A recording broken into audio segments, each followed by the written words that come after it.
So yun, what's up mga pare ko, no? So ngayon ay balot na balot tayo kasi sobrang init dito sa ating area. So for today's video, for today's episode mga pare ko, mag-share tayo ng isang tutorial about sa mga splicing, kung saan dapat mag-splice yung zip splicing ng mga bakal natin, yung mga min bars natin. So bago natin simulan mga pare ko, no, ay kung bago pa lang sa akin channel, huwag sanang kalimutan mag-subscribe at pag-click na rin ng bell button para updated ka sa susunod pang mga video tutorial na i-upload. So tara, simulan na natin.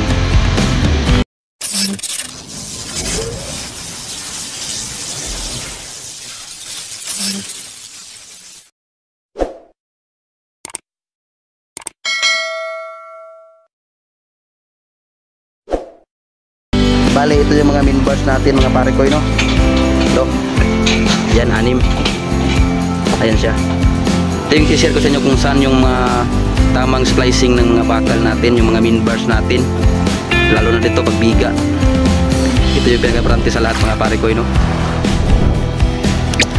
So yung zip splicing ng mga min bars natin, pag top bars tayo mga pare ko, dapat nasa gitna yung splicing natin. At dapat naka 96 cm yung splicing natin, or 90 cm yung mga splicing ng bakal natin. Dito ay 90 cm yung splicing ng bakal natin, no? Yung min bars natin. Ayan siya. Yung bottom bars naman natin, bawal tayo magdugtong dito sa gitna.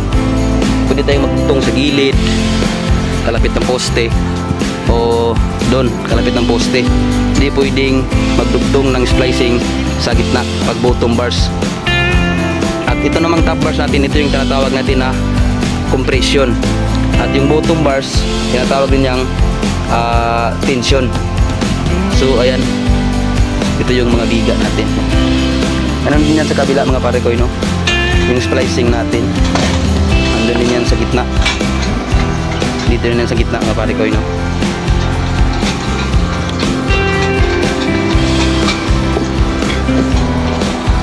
Ito siya, ayan.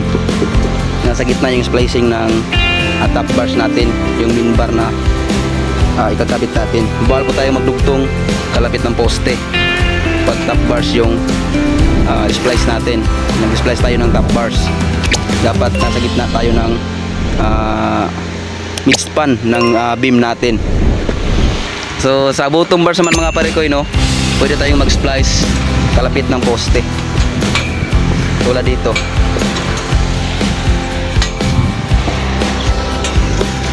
Ayan, pwede tayo magdugtong dyan mga pare ko, yung nag-splicing yung bottom bars natin. Safe yan mga pare ko, nasa kalapit ng poste. So doon naman sa yan, top bars natin, nasa gitna talaga tayo, midspan ng natin, beam natin. So ayan, hanggang dito na lang muna yung video mga pare ko, no? So sana may nakuha kang idea kung paano at kung saan dapat magdudugtong ng splicing ng bakal natin ng mga min bars, lalong lalo na sa pagdating sa mga biga. So ayan, hanggang dito na lang muna yung video mga pare ko, no? Maraming salamat sa panonood.